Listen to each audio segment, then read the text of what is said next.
Hello, dear viewers of my video. I hope you enjoy watching it and look forward to your feedback in the comments. The mirror didn't lie. I still looked sharp in navy, 59 years old, and not a single hint of retirement in my stride. My lipstick was the same shade I wore on my first day at Merrill & Drake Banking Solutions. A muted wine red, resilient, and quietly powerful. Just like me. I glanced at the pastel pink box on the passenger seat, warmth still rising from the homemade lemon cupcakes I'd baked the night before. They were delicate, moist, topped with a soft swirl of buttercream and a sugar pearl on each one. I made them every year for the interns' birthdays, for baby showers, for Just Because Fridays. But today, they were for me. My name is Mirabelle Langston. I worked in systems risk and compliance for 29 years. One more day, and I'd be clocking out into retirement with my full pension, a warm farewell, and, if I'm honest, a few tears. At least, that's what I thought when I stepped into the marble-floored lobby that morning, heels clicking confidently. The security guard, Frank, stood as I passed. "Morning, Ms. Langston. Big day." "Last lap, Frank. You'll miss me." "Already do." I smiled, pressed the elevator button. Floor 34. I carried the cupcake box like it was glass, not just because it was precious, but because I believed, even after everything, that kindness should be handled gently. The office was decorated with a banner someone had clearly reused, the words "Happy Retirement," printed over last year's holiday graphics. Still, it was a nice gesture. At 9 a.m. sharp, I entered the morning operations meeting, expecting a few laughs, maybe a speech. Instead, I was met with Calvin Ross, our recently appointed CEO. He was barely 30, fresh out of business school, all posture and posture, no depth. He didn't look up from his phone. "Mirabelle," he said casually, then glanced at one of the HR reps who had appeared like a shadow beside him. "Your role has been eliminated." Restructuring, I blinked. The room went quiet. People froze mid-bite of my cupcakes. "Excuse me?" I said, but my voice came out too soft. "It's effective immediately," Calvin continued. "You'll be escorted out. IT has already disabled your credentials. The HR woman, I didn't even catch her name, placed a white envelope on the table in front of me.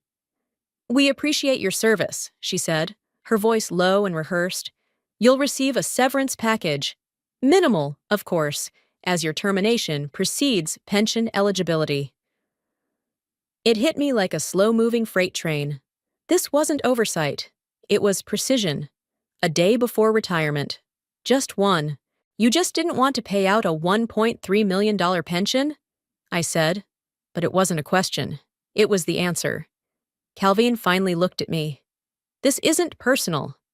I smiled. Not because I was okay, but because they thought I wouldn't see this coming. I glanced at my watch, a vintage Omega that had ticked through 3 decades of loyalty. "Well," I said, gathering my things. "Good luck." I walked out, calmly, past the blinking stairs, past the half-eaten cupcakes, past the interns who'd learned every lesson I had taught, but never saw me as more than the wallpaper of this place. But what no one knew, what Calvin definitely didn't know, was that the moment I was forced to walk out, I triggered something embedded deep within the compliance framework I'd built, a small, quiet loop in the system, one that activated if, and only if, my credentials were removed without proper retirement status clearance. It wasn't sabotage, I'd never do that, but it was protective. I had always been loyal. Always. But the system I created? It was loyal only to fairness. And it had just been awakened. I didn't cry. Not in the elevator, not when I handed over my badge, and not even when I left the box of untouched cupcakes in the break room. I walked out with my head high, but the weight followed me home, heavy and cold, like sleet in my chest. Once inside my apartment, I did what I always do when I need answers. I opened the drawer by the hallway mirror and pulled out a small leather-bound notebook. My notebook, the one no one at the bank ever saw, the one I hadn't touched in years. Its spine creaked when I opened it. Each page was a story, a memory, a problem solved. Sketched out diagrams of compliance pathways, encryption ladders, handwritten notes in fine blue pen. I'd written it all, the core structure of the risk system I built from nothing. It had started as a tool for security, but over time, it had become something else. Something protective, something principled. I flipped through years of inked wisdom until I reached a section bookmarked with a faded sticky note. HIA. Human Integrity Anchor. I created it during the dark winter. The company almost collapsed under the weight of its own greed. We were bleeding clients. The CFO was under investigation, and I was watching our core values rot from the inside out, and no one listened. Back then, I was still mid-tier, a senior analyst with a reputation for being difficult. That was code for, she won't sign things she doesn't believe in. I had refused to falsify quarterly compliance reports. I'd written emails flagging misaligned third-party agreements. I even once submitted an anonymous ethics alert, though somehow my name still ended up whispered in the wrong offices. They passed me over for promotions, isolated me from projects, called me inflexible, but I didn't back down. It was during those endless nights, with vending machine coffee and server logs streaming across 2 monitors, that I wrote the first lines of the HIA. It wasn't revenge, it was a safeguard, a line in the digital sand. If I was ever removed from the system unethically, if my access was revoked without proper protocol, the HIA would trigger. A chain reaction would begin. Lockouts, alerts, authentication freezes. Critical layers of the system would shift into read-only mode, and the codebase would begin backing itself up to a secure node I controlled. Nothing dramatic, just unreachable. The bank wouldn't collapse, but it would pause, and pause long enough for someone to ask why. I had always believed people would choose the right path, especially if you gave them one. But Kelvin Lancaster didn't care about that. Kelvin was the CEO before Calvin. Polished. Dangerous in the way only confident men can be, when no one dares question them. He once called me into his office to thank me for catching a compliance loophole in a billion-dollar software acquisition. Then, without irony, he slid a revised contract across the table and asked me to sign it, one with the risk disclosure section conveniently missing. "We all have to be team players, Mirabelle," he'd said with that tired, patronizing smile. I had looked him straight in the eye, pushed the contract back across the desk, and said, "I build systems that catch problems, not hide them." 2 weeks later, the job I was quietly promised, Director of Compliance Architecture, went to someone with less experience and more appetite for compromise. I almost left, but I didn't. Not because I lacked offers, but because I couldn't abandon what I'd built. I knew the system was good, ethical, resilient, but the people running it? They changed too often. They forgot things. They cut corners. So I made sure the system would remember, even if they didn't. I stared at the page now, the delicate flowchart with the HIA node glowing in my memory. There was a small box below it, marked Post-Trigger Monitoring. Once activated, the system would begin tracking everything. Every override attempt, every unauthorized login, every reallocation of data. Not to punish, but to witness, and to prove what they tried to hide. Kelvin had once flipped through one of my internal protocol documents, then tossed it aside with a smirk. "You really think this stuff matters?" he said. "If things go south, no one's going to care about what you wrote in some appendix." I had answered him with a calm that surprised even me. Maybe not today. But one day, someone will. Because I never built this system for people like him. I built it for the moments when men like him tried to erase people like me. My phone buzzed. A single message from an unknown number. "They're already trying to override you. Check the vault logs." Ace. S. It had to be Sophia Patel. Quiet, brilliant, 2 cubicles down from me before they split our team up. She had a mind like a steel trap and a backbone no one gave her credit for. I closed the notebook. The warmth from its pages still lingered in my fingertips. They thought this was over. They thought I walked away. They had no idea. 29 minutes after I left the building, wearing the same navy blazer I'd worn to my first promotion, the system hiccuped. At first, it was minor. A glitch in Clearwater, Florida. A branch's transaction server lagged, then kicked out 5 clients mid-deposit. A delay, nothing more. Or so they thought. The first call came into the regional IT support center at 9:48 a.m. By 9:56, they'd logged similar anomalies in Tallahassee, Jacksonville, and a tiny drive-through ATM in Coral Gables that hadn't blinked in 4 years. By 10:05, the errors weren't just spreading. They were replicating. Transaction queues froze. Authentication tokens failed. Branch-level override attempts bounced back, with a denial code few in the department had ever seen. Auth block, Mirabel SIG, HIA Prot, /42-B. That was the moment someone on the floor, probably Emily Kim from Tier 3 support, who always noticed the things others didn't, searched the documentation archive for HIA. She found nothing. Not in the employee handbook, not in the public systems index, not in any memo Calvin had ever bothered to read. At 10:11, she called the control room, and at 10:13, Calvin Ross, CEO of Merrill & Drake, was summoned. He arrived in a whirlwind of Armani cologne and impatience, flanked by 2 of his executive assistants and a Bluetooth earpiece he never used for actual calls. "What's the issue?" he asked, scanning the flickering wall of system maps. Red, red, and more red. Tom Lynn, the head of IT operations, turned from his terminal, eyes heavy. "It's a chain reaction, starting in Florida. Now it's hit Nevada, New Jersey, North Carolina. All Tier 2 branches with integrated compliance routing." "Routing for what?" Tom hesitated. "Risk assessments, legacy compliance, the old security framework built under Langston." Calvin frowned. "Mirabel?" Tom nodded grimly. "She left this morning. You can't be serious. She's gone."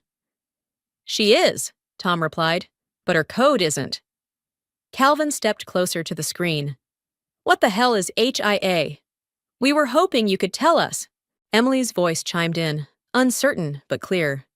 "It's linked to something she called a human integrity anchor. We pulled it from a deep code signature embedded 3 years ago. It's not malware, it's systemic." Calvin blinked. "She built a trap?" Tom shook his head. "It's not a trap.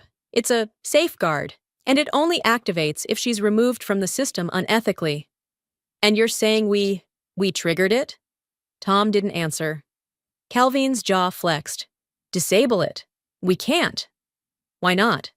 "Because your name is not on the authorization list. No one's is, except hers." The silence in the control room thickened. A junior sysadmin in the back whispered, "It's not just the banking operations. The regulatory interface is starting to time out. Our state compliance API just went dark." Someone else muttered, "What did she do?" Calvin turned to the closest screen, watched as the diagnostic logs compiled faster than anyone could parse them. System override. Locked attempted breach detected. Escalation level 3. Node integrity compromised. Reauthentication required. Owner, Mirabel, Langston. His voice, when it came, was lower. Less CEO, more man scrambling for air. "Fix it, now." Tom didn't move. "We can't even find the root key. It's hidden, probably external." "This wasn't a glitch, Calvin. This was intentional, not as an attack, as protection, from us." "No," Calvin muttered, stepping away from the screen. "No, this is illegal. This is retaliation." Emily, still seated, didn't turn. Not if it's documented. Not if it was declared in internal architecture we all ignored. "She's retired. She's gone," Calvin snapped. But even as he said it, he knew that wasn't true. I wasn't gone. I was in every line of code, every system decision they skipped over, every built-in clause they never read. I was the voice between the lines, waiting quietly. And now, I was echoing through the walls of the company that chose to erase me. By 10:42 a.m., The East Coast branch operations were fully offline, and the first regional director sent out a message to all systems staff. Does anyone have Mirabelle's number? By 10 a.m., the country's banking pulse flatlined. ATMs blinked out. The mobile app crashed. Teller systems froze mid-transaction. Clients were locked out, managers scrambled, and tech support queues flooded with pleas that had no answers. Inside Merrill and Drake's crisis room, the truth crystallized. This wasn't a cyber attack. It was an internal lockdown. Mirabelle's name flickered again and again in the code signatures.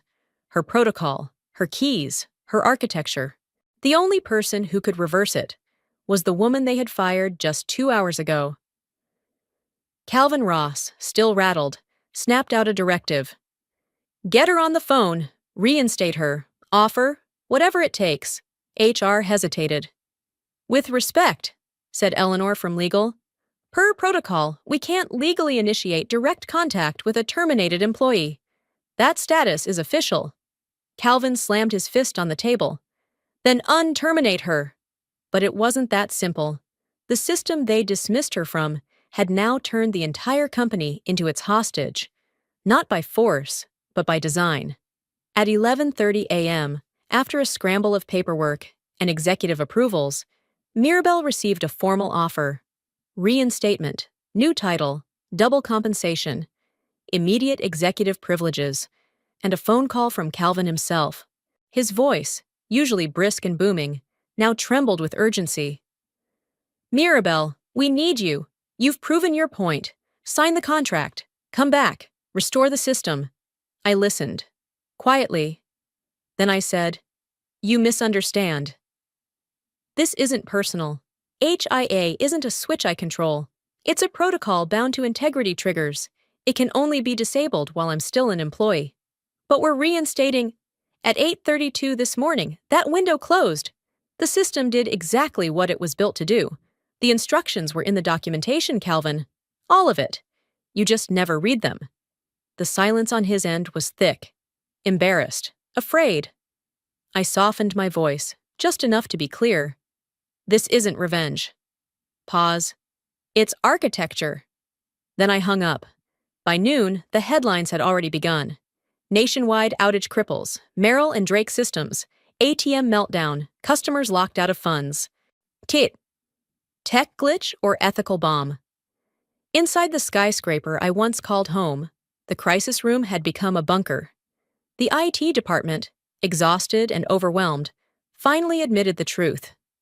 The system was unrecoverable by internal means. Rebuilding from scratch would take 6 to 8 months. The cost? An estimated $430 million, not including lost clients, legal action, or investor panic. By 1:17 p.m., the company's stock had plummeted 19%. By 2:03, it was down 31%. They lost $4.6 billion in market value in under 6 hours. And then, the final blow. After a closed-door call with Preston Fulton, chairman of the board, Calvin was officially suspended from all decision-making. His actions, specifically the dismissal of a critical systems architect with proprietary knowledge, were cited as a violation of operational oversight. The bank had effectively lost control of its own infrastructure. At 3:45 p.m., I hit send. A message composed in calm precision, addressed to internal stakeholders, federal regulators, select media outlets, and professional networks. Subject: clarification regarding system status and HIA protocol to whom it may concern. Contrary to speculation, I have not sabotaged any system. The integrity of Merrill and Drake's operations was never compromised by external threat, nor by malicious internal action.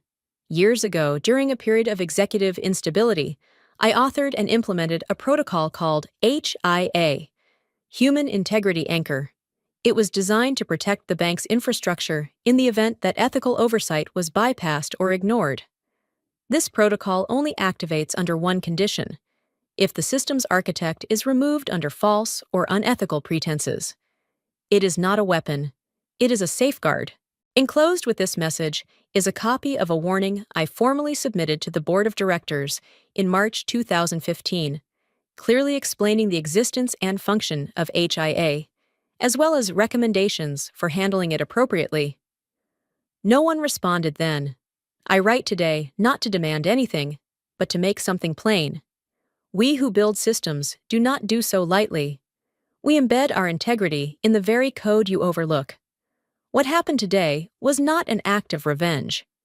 It was the inevitable response of a system designed to defend itself, and the people it serves, from exploitation.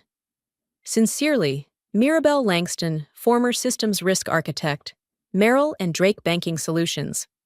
I didn't expect what followed. Within hours, the letter was shared across professional networks, cybersecurity forums, ethics in tech groups, then LinkedIn, then mainstream media. Translations appeared in French, German, Japanese. Someone dubbed me La Prophète des Systèmes, another, Defensora de los Principios, and someone, in a comment that nearly brought me to tears, simply wrote, "She didn't burn the bridge. She wrote a warning on it and watched them ignore it." By morning, public outrage had taken a new shape. The furious customers locked out of their accounts were still there, but their anger had a new target. Not the woman in the navy blazer who walked out without a word, but the executives who had dismissed her, then watched helplessly as the company unraveled. Why was she fired before her pension? They ignored a system built to protect us? She warned them. In writing, news segments replayed Calvin's statements about restructuring, while commentators read excerpts from my letter aloud, their voices tinged with disbelief. Some called it the most graceful act of defiance the financial world had ever seen. And while Merrill and Drake scrambled for solutions, their competitors moved like sharks sensing blood. By 10 a.m., 2 major banks released marketing campaigns aimed at premium clients, offering incentives to switch. Free portfolio analysis, secure asset transfers. "Your trust is our architecture," one ad read, directly quoting me. The exodus began almost instantly. High net worth clients, terrified by the outage, flooded hotlines and began withdrawing assets. By the end of the day, 46% of the bank's premium savers had initiated transfers. Then came the second blow. A panicked search through archived documentation by the bank's legal team uncovered something Calvin had clearly never read, though he'd signed it. A clause buried in a 2016 appendix. Patent registration, ML-SYS-H-IA-FRMK, registered under Mirabelle Langston Innovations, LLC. The bank had licensed my system. They never owned it, which meant the moment my employment ended, the moment they revoked my access, the license automatically terminated. It wasn't just a protocol reaction, it was a legal one. I had paid the renewal fees myself for years. Quietly, privately, because deep down, I'd always known, if the bank couldn't be trusted with people, they shouldn't be trusted with power. By noon, Calvin's name was scrubbed from internal memos. Officially suspended, indefinitely. I imagine he read the license revocation report in silence. His once golden future now in shambles, undone not by scandal or competition, but by a clause he never bothered to read. It was never revenge. It was structure, governance. The same thing I tried to teach every intern who walked past my desk. Read what you sign, respect what you build, and never assume loyalty without accountability. The news alert still buzzed on my phone, but I'd turned off notifications. Outside, the sun lit the edge of my tiny backyard garden, tomatoes nearly ready, basil unfurling wide, and morning glories curling around the old trellis like they knew something was coming. I knelt in the dirt, hands deep in the earth, trimming a row of stubborn marigolds. The rhythm calmed me. It always had. No meetings, no urgent memos, just roots and sunlight and the quiet understanding that some things grow stronger in silence. The world was still talking about me. Reporters kept calling. Financial podcasts dissected every word of my email. A woman I hadn't spoken to since college tagged me in a photo captioned, "I once studied next to this legend." But I didn't feel like a legend. I just felt still. I didn't build HIA for applause. I didn't set traps. I built it because I believed architecture should reflect principle, not just utility. Systems are people, even when they pretend not to be. They mirror the ones who build them. And mine, when pushed, had reflected me. At peace with my choices, I returned to the kitchen, where a single envelope waited on the counter, thick, with an elegant gold seal. The return address read, Apex Federal Technologies. Inside was no contract, no offer. Just a handwritten note, and something smooth and metal beneath it. Dear Ms. Langston, we watched. Not just what happened, but how you responded. Your system stood not because it fought, but because it refused to be compromised. We believe the future of infrastructure depends not on speed, but on integrity. Please accept this small plaque as a token of respect, not for the conflict, but for the clarity you brought to it. This isn't an offer. It's an open door. Sincerely, A. B. Rios, Chief Innovation Officer, Apex Federal Technologies. I turned the plaque over in my hands. Simple brushed steel, engraved with just 4 words. Designed to defend dignity. No salary, no negotiation. Just an invitation to create something new on my terms. I placed the plaque gently on my bookshelf, between an old photo of my parents at the state science fair and my very first systems manual, its cover cracked and spine worn. I didn't need revenge. What I needed was right here. The truth that what I built worked, that it protected, that it endured. And as the wind rustled through the garden outside, I smiled to myself. Let the world rebuild. I was already growing something better. The world kept spinning. The headlines faded. The online debates moved on to other controversies.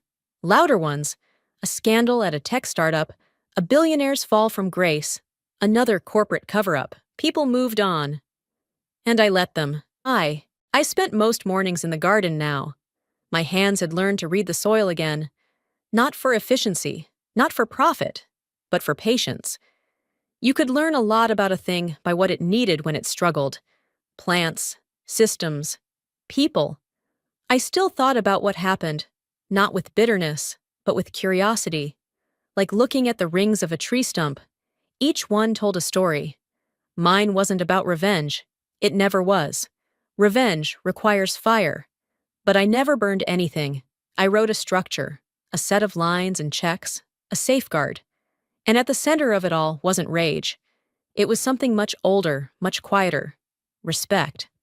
Not the forced kind that comes with titles and offices, but the kind that should be given freely, to work done with integrity, to principles that hold even when no one is watching. People thought I coded my bitterness into that system. They were wrong. I coded my values. When they dismissed me, I didn't retaliate. I simply stepped aside and let the system respond exactly as it was designed to. Not with vengeance, with consequence. There is a difference. Anger fades. But principles? Those endure. It had never been about money. Yes, the pension was large. Yes, it would have been easier to leave with ceremony and cake. But what they took from me wasn't dollars. It was dignity. Or rather, they tried to.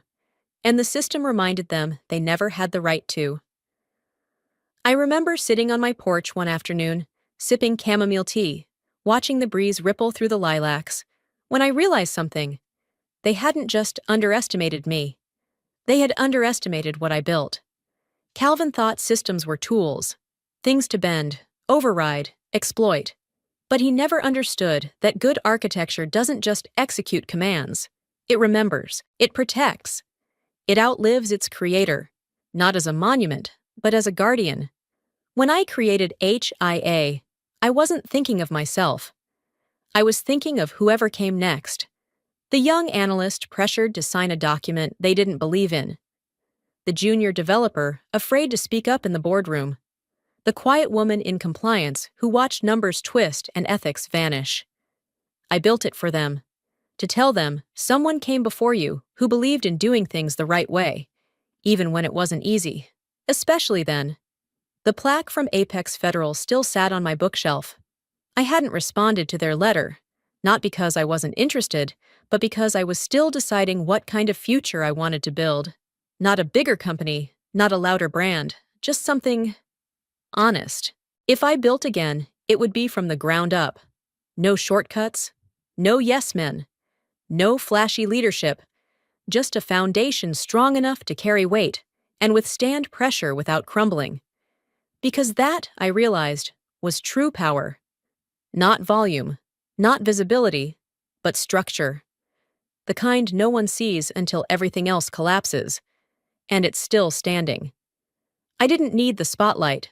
I didn't need vindication. The system spoke for me. The silence after was louder than any speech I could have given. In the end, I kept my independence. I answered only to myself. And that freedom, that steady, unwavering peace, was worth more than any pension. I kept gardening. I kept writing.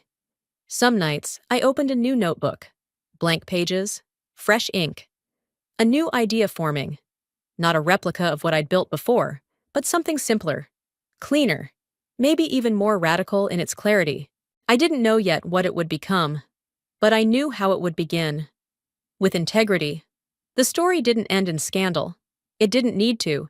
It ended with a woman returning to her home, setting down her bag, and realizing she had done exactly what she set out to do.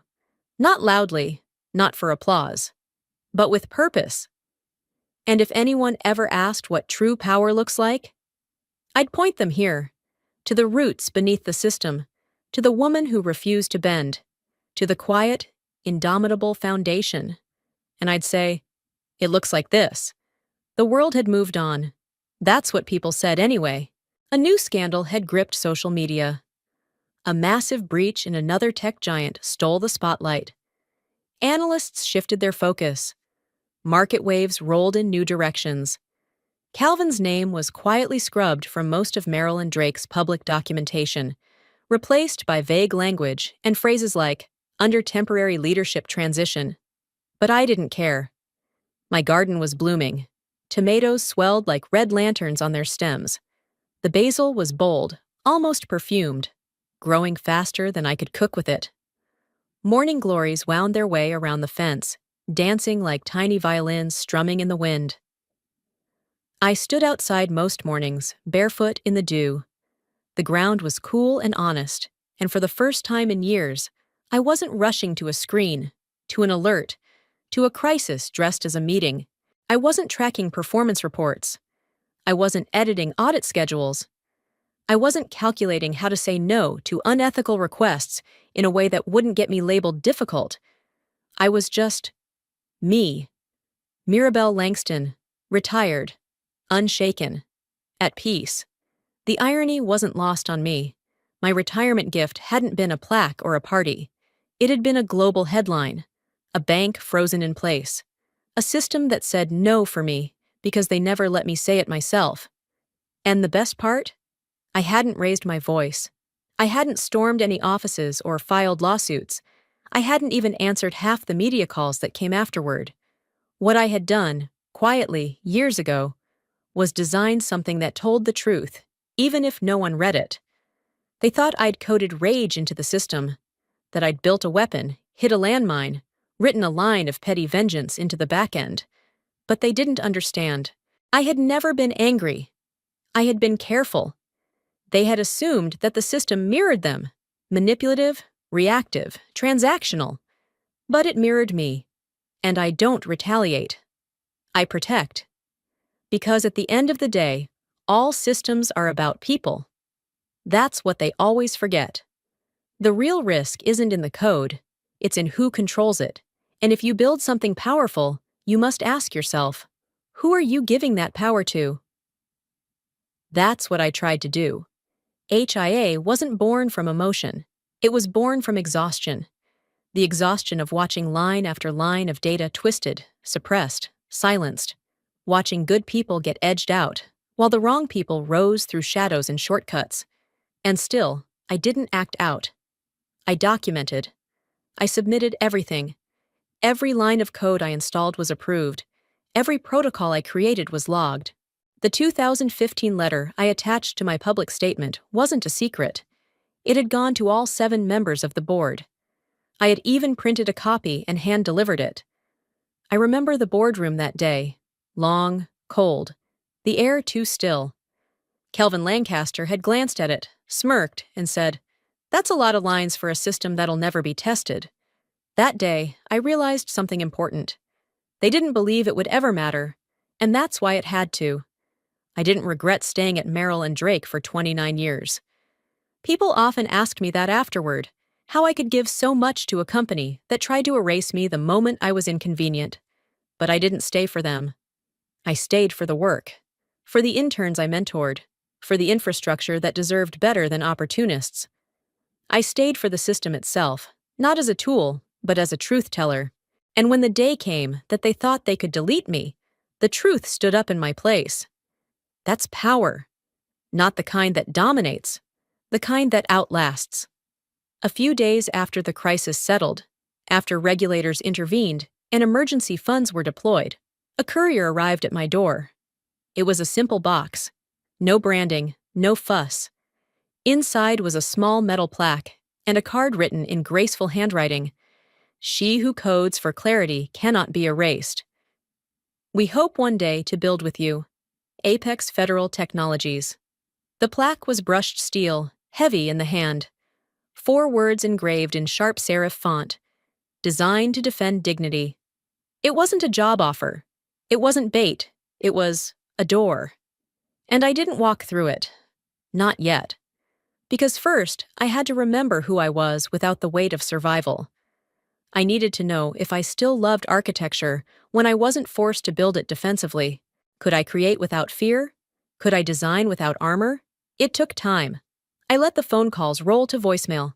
I answered only the letters that came handwritten. I declined interviews. I avoided cameras. Instead, I walked. I read old textbooks. I returned to the libraries where I used to spend weekends as a teenager, tracing algorithms with my finger and whispering theories to myself like spells. And slowly, something stirred. An idea, not a system, not a firm, not a business model, a school, not of academia, not of certification, but of foundations. A place where young minds could learn to build with ethics as their framework.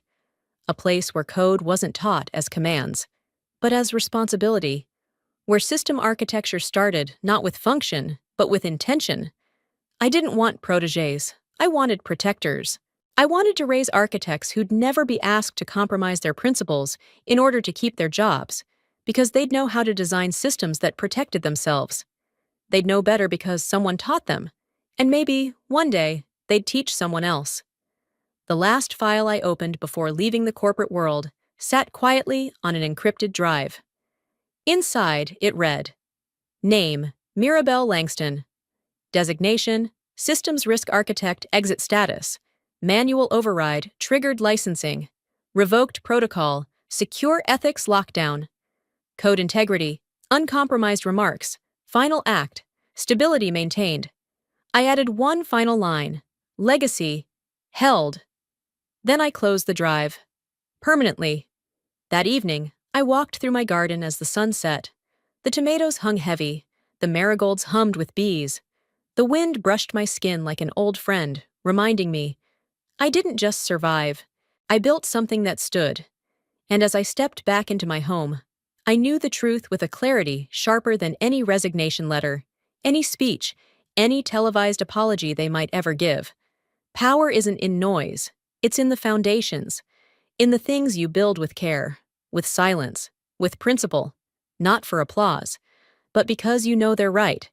And if no one ever sees them, if no one ever thanks you, that's okay. Because you know. And that's enough.